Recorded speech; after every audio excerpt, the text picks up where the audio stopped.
Empowered to Glow podcast. My name is Mercedes Fall, and I'm so excited that you're here today. I don't know where you're tuning in from, but it is not by chance or happenstance that you stumbled upon this podcast. Any way that you got here, I'm super excited that you're here. As you can tell, my voice is a little bit raspy today. So please work with me. I feel like that ever since I decided to do this, and as we're getting closer to the launch date, I feel like I've been attacked in so many different areas with my voice, with my health, and I just decided that I'm going to do it anyway. So today, please listen to my words and not necessarily my voice. And I'm extremely excited for what we're going to talk about today. But as I said, my name is Mercedes Fall. I'm a newly a fall because I just got married December 3rd of 2024. It was like one of the best decisions I ever made. I love my husband. I love the fact that I moved to Houston. I'm getting used to Houston, but a lot of you may know me as Mercedes Johnson, no longer a Johnson. Now I am a Fall. But I'm so excited that you're here because Empowered to Glow was something that I've wanted to do for a long time. I just didn't have the name and I didn't have the concept.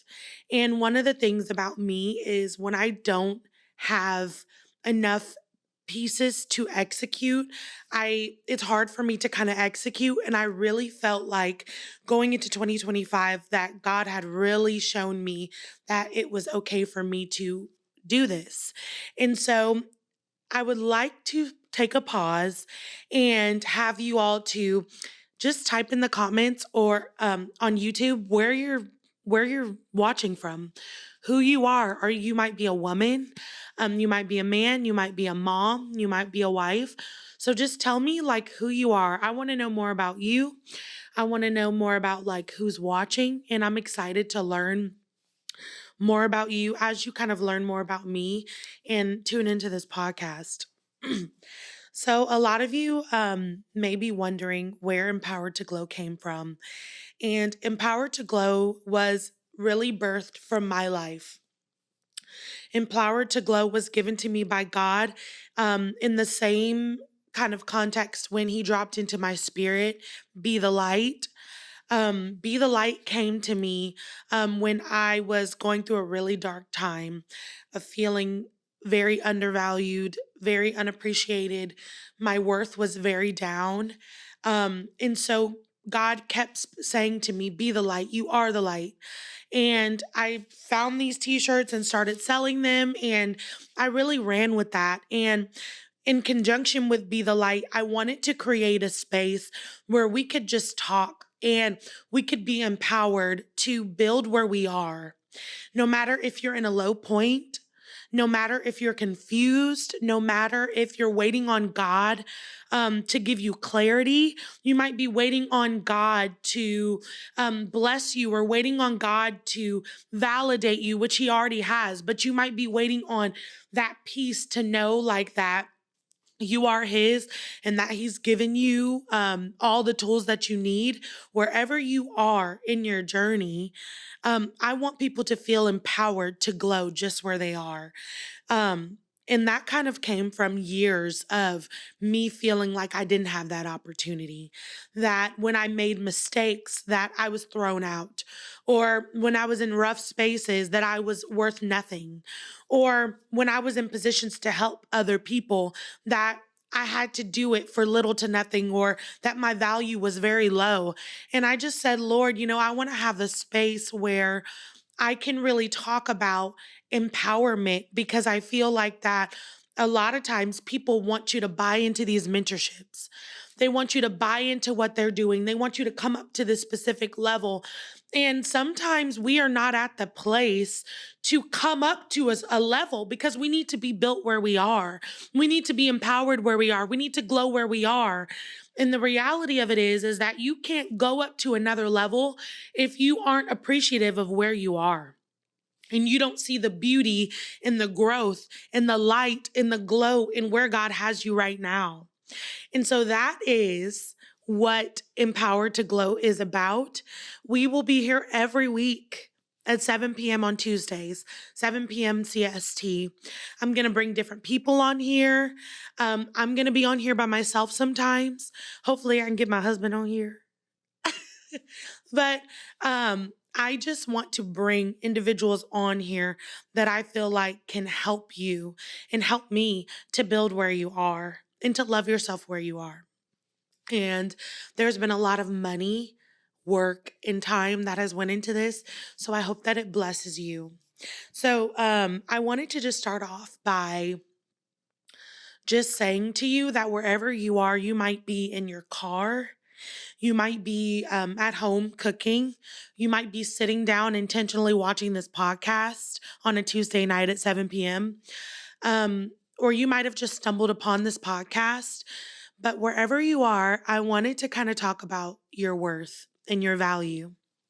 So when I was planning on what I wanted to talk about each week, the Lord had dropped in my spirit, it starts with us. And I was like, okay, it starts with us.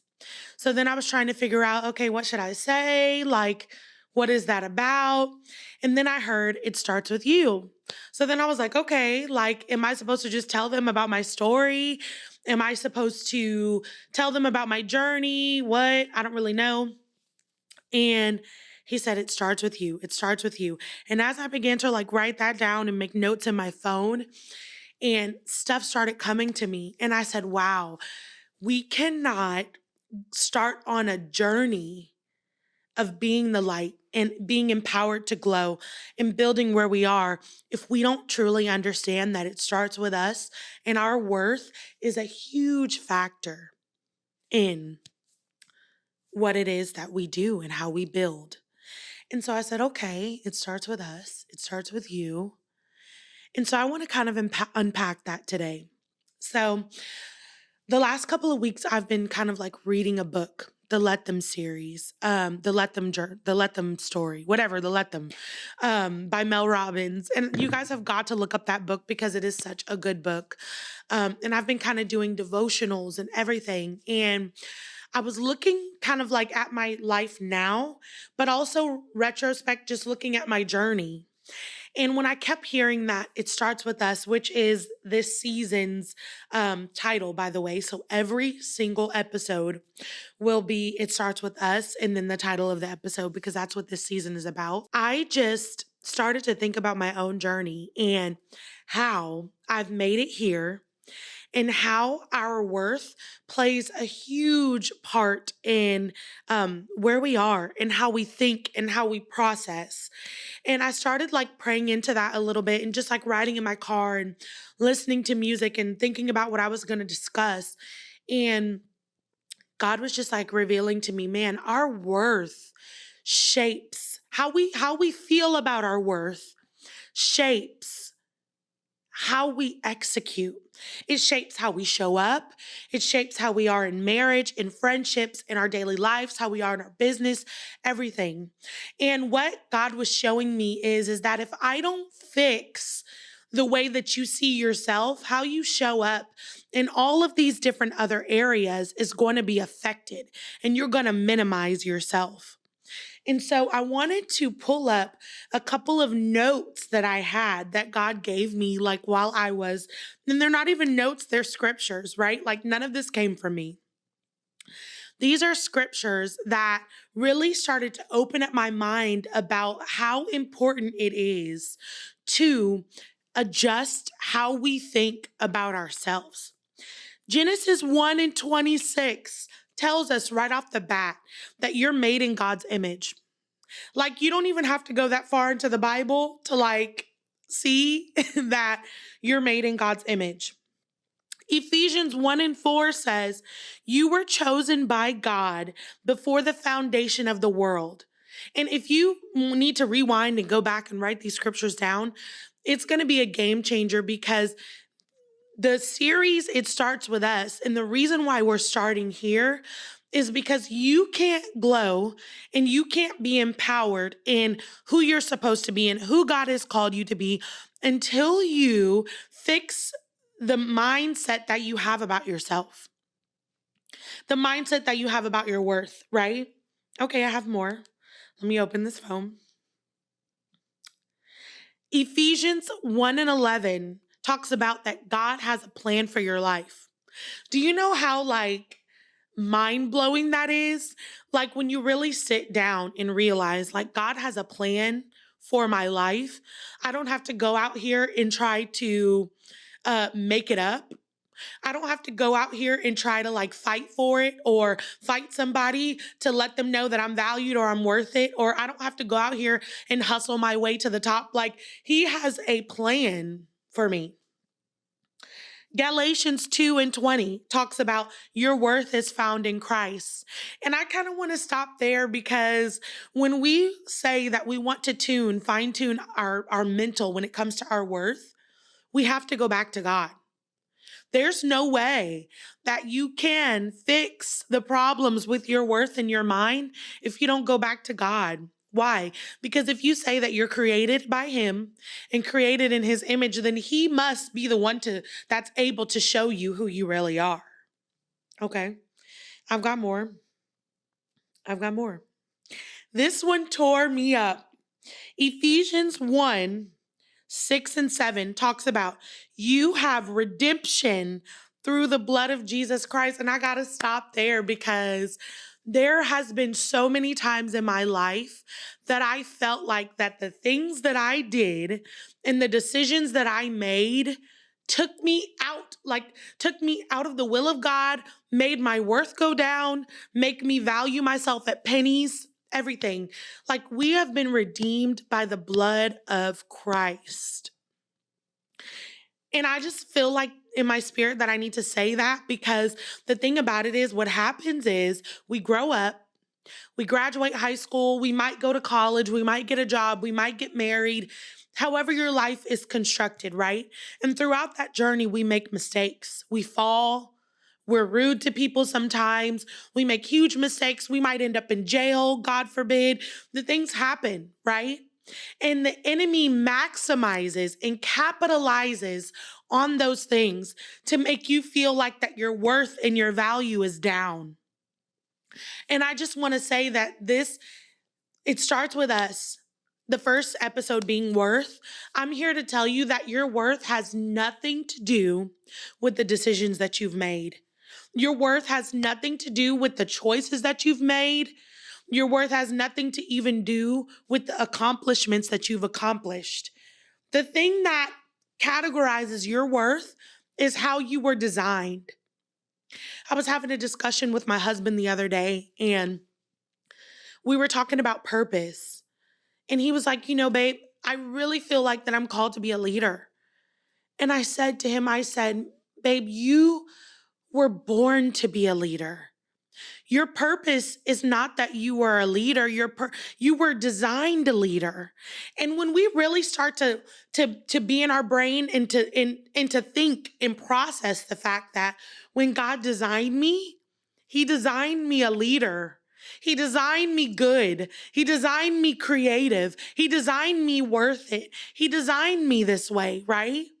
It takes away the thought process that if I slept around and lost my marriage, that I'm not worth it anymore. If I was cheated on, I'm not worth it anymore. If I'm big, I'm not worth it. If I made a mistake or if I went to jail or if I did this, I'm not worth it. It also gets rid of the pride that says, okay, if I get a degree, I'm worth it. If I get a master's or a bachelor's or a doctorate, I've made it, I'm worth it. If I get recognized on BET or whatever, that I'm worth it. It gets rid of all that because God clearly says to us that let me get back to my scriptures. He clearly says to us, right? He says in Luke 12, 6 and 7, you're more valuable than many sparrows. 1 Peter 2 and 9, you are priceless in God's eyes, regardless of your wealth.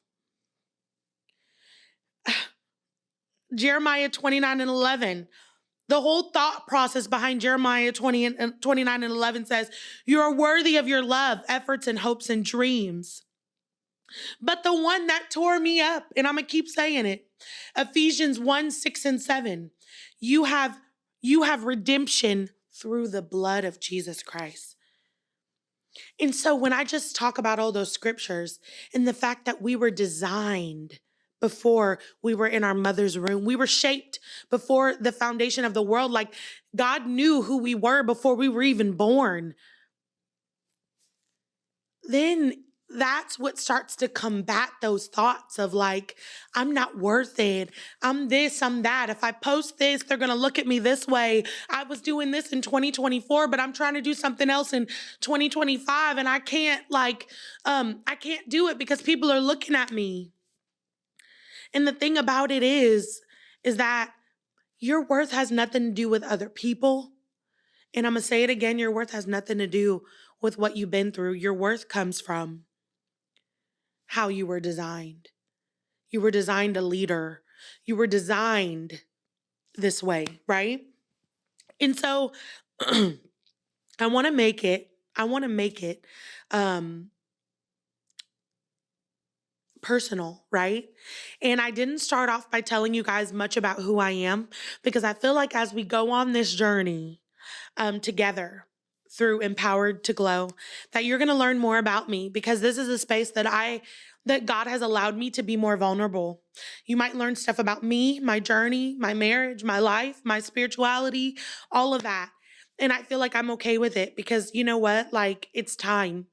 I feel like as millennials and as society, as Generation Z, X, I don't even know what generation I am at this point. We're tired of people just giving us the good. I'm tired of it. I'm tired of it. I'm tired of all the podcasts that want to come and say like, oh, I'm this and I'm that and I'm good in this. I'm tired of seeing the videos on social media.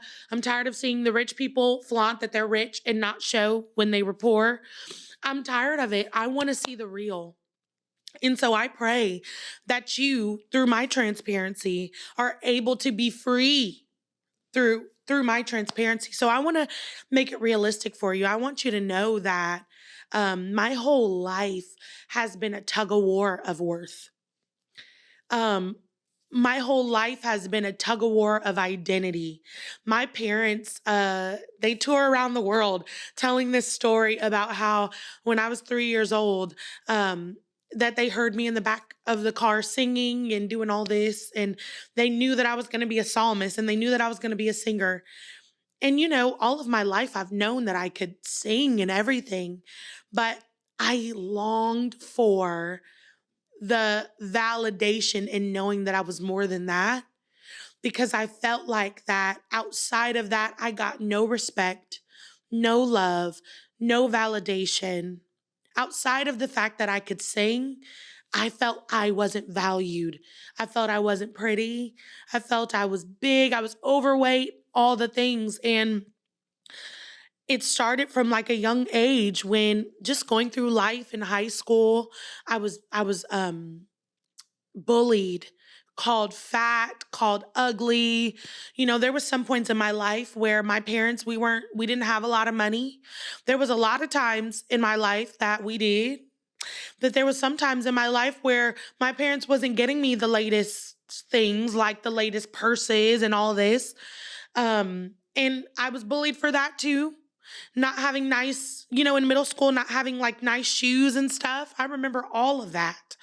I remember feeling like that I wasn't able to build friendships because I wanted a friend so bad. And I might cry about it right now. I promise I've been healed from that, but I might cry about it right now because it makes me feel and it makes me think about all of the trauma that young kids have to go through in schools today because nobody is validating them.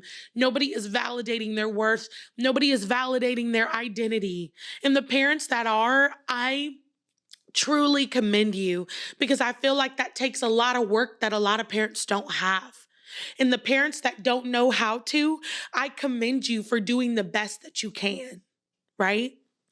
But I cry because I feel like I was so like hurt and there was no explanation. Like, how do you explain to a little girl that she's not going to be liked because she's fat? How do you explain to a little girl that she's not going to be liked or she's not going to be able to have good friendships because she's big or she doesn't look like that? On top of the fact that I lived in Arizona at that time and there's not a lot of black people. And I'm just being real, cancel me if you want. But there's not a lot of black people in the schools that I was in Arizona. And I just remember being bullied so bad and not having the language to communicate that to my parents, right? Because all my parents could see was when they came up to the schools and I sang at the schools, all my parents could see was the adults and the teachers saying how much I have a great voice and how beautiful and everything, but they have no idea that I'm surviving the hell of actually living or actually going to the schools with the students. The students aren't coming up to the parents saying that your child has a good voice and everything. It's the parents and with more maturity. And so I just can remember vividly. And I try not to remember those things as much because I feel as though that my heart is tender, not just for myself. And so every time I go back, it's like this traumatic thing. And it's not that I haven't healed from it, but it's like I just want to tell God, like, God, what can I do? Right? What can I do? Because there's kids out here that are really suffering. And the sad part about it is that we don't hear about it until something bad happens. We don't hear about it until the fight breaks out. We don't hear about it until somebody takes their life. We don't hear about it until we've spent thousands of dollars on therapy. We don't even hear about it until we've spent thousands of dollars on Jordans, purses, jewelry, because that's a side effect too. I go to school and I see my kids with a Stanley Cup and jewelry and all this. So now I feel like, or I see the other kids with all those things. So now I feel like that I have to go home and ask my parents for those things. So going through middle and high school, being bullied, um, and feeling like I didn't really know what was wrong with me. The thing about it is that when you're bullied and nobody can really give language to it, it's kind of just like a society thing. You don't really know kind of like why. It's just like, dang, I can't be big. Like, dang, I can't like food. Like, you know what I'm saying? And it's just like those things like just start to pile on with each other, right? And then you go to these therapy sessions or whatever, because I feel like my parents did try. And you don't even know what to say to them either. And then you get to ninth grade and you're molested by a family member, somebody that you should trust, right? And you grow up and you start to use different things as coping mechanisms, drinking, sex with other men, food. And those things pile on and on. And then you get to the place, right, where you're just like, man, every time that I lay with somebody and I get up, they don't want me. Every time that I go and eat and like make myself feel better, I get unhealthy. And so that's not helping. Every time I get a friend and I try to be friends with them and I feel like they're not giving me that friendship back and I lose the friend too. And so what happens? You start to feel like, okay, it's not all these other people, it's me, and your worth goes down. And that might not be your story, but I'm telling you a little bit of my story. When I tell you that worth starts in the mind, it has to, because the reality of it is that I can't guarantee that I'm gonna lose weight and stay that size forever. I can't guarantee that I'm gonna make a good friend and that friend is gonna stay with me until I die. I can't guarantee that I'm gonna start this business and the business is gonna make money until I die. None of those are guaranteed. What is guaranteed is the scripture. What is guaranteed is the fact that God put everything in you before you were born. And what you can guarantee and what you can control is your mental stability. And that mental stability And you and having the good foundation of worth is how you can proceed. So, after years of trauma, I made it to 25 years old. I had ran away. I had moved, and let me go back a little bit because during the pandemic, I decided to move to Atlanta, Georgia, because I had got this amazing job making so much money. And 4 months into the job, I got laid off. And I was like, okay, what am I going to do with my life? What am I going to do? I was making all that money and I wasn't stewarding the money well. So there wasn't much in savings. I probably had about 2 months worth of money in savings, which if you live in Atlanta, that's not a lot of money. I mean, the rent was coming off at $2,500 a month. I mean, if you've got 2 months worth of bills, that's like not nearly enough. And some other things had happened. I'd got a job at the Boys and Girls Club, corporate office. I got into this relationship that was toxic, and the relationship turned bad, and I ended up running from Atlanta back to Tennessee. And I was just in a depressed state, like, man, another relationship has failed. Um, you know, I don't have a job anymore. I had started this business. I had been working in this business on the side. It used to be called Job Me Please. Now we're called Glow Agency. But I used to have this company called Job Me Please where I would do like resumes and get people jobs and everything. And I had been blackballed on the internet for something that I said years ago. And so I ran back to Tennessee and I was in the darkest of dark places. I was staying with my parents. Thank God for them, because they always used to joke and tell me, like, once you're out, like, you can't come back. My dad, he'd be trying to play me. Like, I know my dad want me to come home. My dad want me to come home right now. And if you say you don't, we're going to have a problem. But thank God for my parents. They allowed me to move into their house. And I can just remember days and days of like darkness, sitting in a dark room, feeling depressed, feeling low, not wanting to come out, I couldn't work because at that point, the trauma from being in Atlanta and going through all this transition and not having a therapist and not submitting to God had got me to a place where I was 600 pounds. I couldn't work because I had the worst sleep apnea of my life. And I couldn't do anything. I couldn't cook. I couldn't work. I was making it to church to sing because there again, when we feel like we're validated in some area, we feel like we got to keep up those appearances. And one thing I will say about that is if you are struggling, the worst thing that you can do is keep up appearances. Because, and I'm going to say this, because who cares about them folk? Who cares about the people who might have something to say, who might, want to tell you to do this and that? Who cares? Okay. If you are struggling, you need to find somebody that can pull you out, because your silence is going to kill you. So I was keeping up appearances, showing up to church, doing my little sing thing. And I would come home and still be back in that same thing.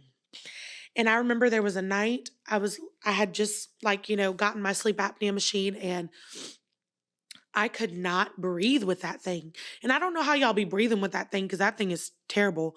But I decided I wasn't going to wear it, that I was just going to lay back and I was going to try and breathe at 600 pounds. And I woke up out of my sleep gasping for air. Because if you know anything about sleep apnea, you know that every 2 minutes, your body is waking up itself because it can't breathe. And in that moment, I just cried, because I'm I can't breathe. I'm having to sleep on my knees every night because I couldn't lay in a bed. When I would eat myself to a place where I was intentionally trying to kill myself. Because, suicide has different faces, but I realized that I was intentionally trying to kill myself. Because honestly, like that, when you get yourself in that isolation where that's what I'm talking about. This mental clarity is so important.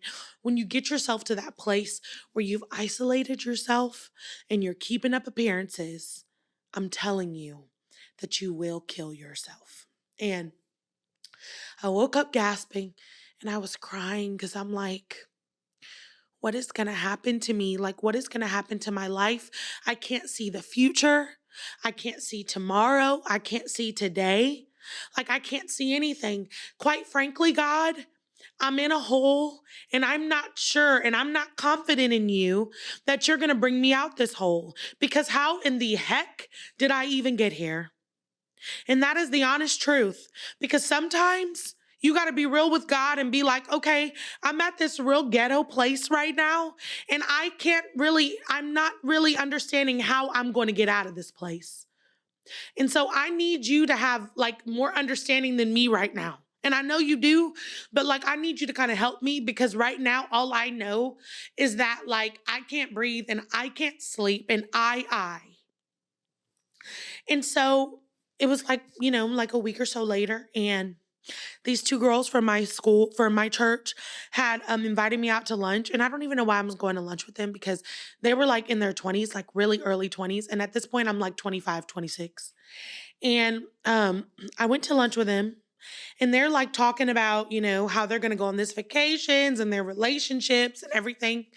And I'm just staring at them, like eating my food, like, you know, you guys are going on vacations. Y'all have got relationships. Y'all are living your best lives. One is in nursing school. I'm like, what is happening to me? Like, what is happening to my life? Like, how did I get here? And like, after that lunch, like something clicked in my brain. Like, I want to have relationships. I want to go on vacations. I want to feel better about myself. I want to love myself. And it's just like, I don't know what happened, but like something clicked in my brain of like, why did I just accept death? Like, why did I accept depression? And I used to get angry with people that say depression is a choice. I don't necessarily think depression is a choice, but I think depression, anxiety, and all of those things are accepted, which kind of does make it a choice when you kind of think about it. But I think that verbiage is harsh for somebody that's in deep depression. But I do want you to know that you have to accept those things. And so I said, why did I accept death? I'm 25 years old. You know how people be like, I'm 25. I'm 25, 26 years old. Like, I don't need to accept this. And literally, I feel like it is because a few weeks before, I literally said, and I was crying and sobbing, and I said, God, like, I'm in a hole that I can't see my way out of. I'm in a mindset hole and I can't see my way out of this thing. I can't conceptualize who I'm going to be tomorrow, let alone next year. And like, I need your understanding to come up. I need you to help me for real. And I believe that when we are in the most vulnerable places with God, and when we understand that it is only Him and it is only His understanding and His way, that is when we can understand that everything else that needs to happen after that starts with God. But the honest part about it is that it starts with us. Because if we don't get ourselves to a place and to a vulnerable place enough to say, okay, God, like I have nothing. I'm really ghetto right now, really jacked up. I am the most jacketied of jacked up that I could ever be. And you say to him, like, oh, like I'm jacked up and I don't know how to get myself out of this place. That is when he can help us. When we believe and when we understand that where our failure starts, his power makes up the difference. That is when we will see the change in the difference. So literally I said, Okay, I've been dibbling and dabbling in having weight loss surgery for years. I mean, I've done all the consultations. I probably spent thousands of dollars on just consultations. I said, I'm just gonna try this out. I'm just gonna, see where it goes. And I literally started the process back up. And when I tell you that thing started to line up, I had the gastric bypass November 2023. But months before that, the process, everything just started to line up. I had the worst doctor. When I tell you I had the worst doctor, um, when I say I had the worst doctor, I had the best doctor, but he was the strictest doctor. He told me about my nasty self. He said, listen, you're going to get your butt in here and you're going to lose like 60 pounds. And I said, I don't know who you're talking to, but my insurance say I ain't got to lose no weight. And when I tell you he wasn't budging, he put me on this diet. I failed. Went on this 3-month diet, and I had failed the diet and I was losing my insurance, and some weird thing happened where the insurance was only taking the first appointment, which made it that they didn't need another weigh-in for me to be qualified. And so it just so happened that I was able to get the surgery and everything. And he told me, he said, even though I can allow you to have this surgery right now, I'm not. You're going to get in there and you're going to lose that 60 pounds like I told you to do. So I called on my trainer friend, Mercedes, and I said, listen, I need you to dumbbell me 60 pounds down in 4 weeks. And she did. When I tell you that was some hard work, it was a whole lot of turkey sticks and bagged steamed vegetables and ginger juice and ginger shots. Like, it was the ghettoest experience of my existence, but I did it. And it changed my life. But let me tell you, the bad part about it is that it changed my life, but it didn't change my mindset. I had that surgery on November 23rd, or was it November 23rd? It was the last week of November in 2023. I lost 100 pounds by 100 pounds by February. Joined Burn Boot Camp. Lost another, maybe like 60 or 80 pounds. And I tell you what, like, I'm at the place now where I'm really understanding that you can lose as much weight as you want to lose. You can call on God and He will help you. But it all goes back to the mindset. And that's what I wanted to talk to you about today in this first episode called Worth, is that everything always leads back to who we are in Christ, who we believe we are in Christ, and who we believe we're called to be. And the thing about it is that I know a God that can fix anything that is happening in your life. He can raise somebody from the dead. He can heal you of any sickness. He can do whatever He wants. He can get you that job. He can give you that business idea. But the thing about it is that if we do not fix our mindset, and if we do not lean into those scriptures that I discussed earlier, we will be back in the same situation. So that is the reason why this season of Empowered to Glow I have dedicated to. It starts with us. It starts with us in the mind. It starts with us in the body. It starts with us spiritually. We have got to get to a place where we realize that without God, we are nothing. Without doing something daily. And I'm not going to get on here and tell you that you need to read the word daily, because I honestly did not start there. In some weeks, I'm not there. And let's be real about it, because these people get online in these podcasts and they try to tell you that they are like dissertating the Bible and all this every day. It's a lie, because life happens. I'm telling you, it's a lie. The best of pastors don't read their word every day. I'm telling you. And I'm not saying they don't read it every day, but I'm saying it's not that they don't skip a day, because they do. And so what I want you to know, in the main scripture from this episode is Genesis 1:26, that talks about you are made in God's image. In order for you to get where you want to be and glow, we have to realize that we were made in God's image and that He formed us before we even made it to our mother's womb. He knew who we would be, what we would be. And our worth has nothing to do with what we've been through and everything to do with how He created us and how He created you.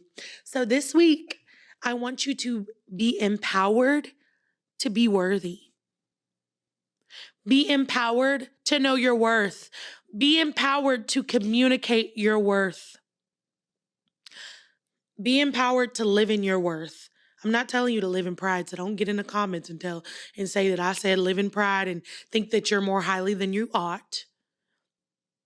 But we have to be empowered to be worthy.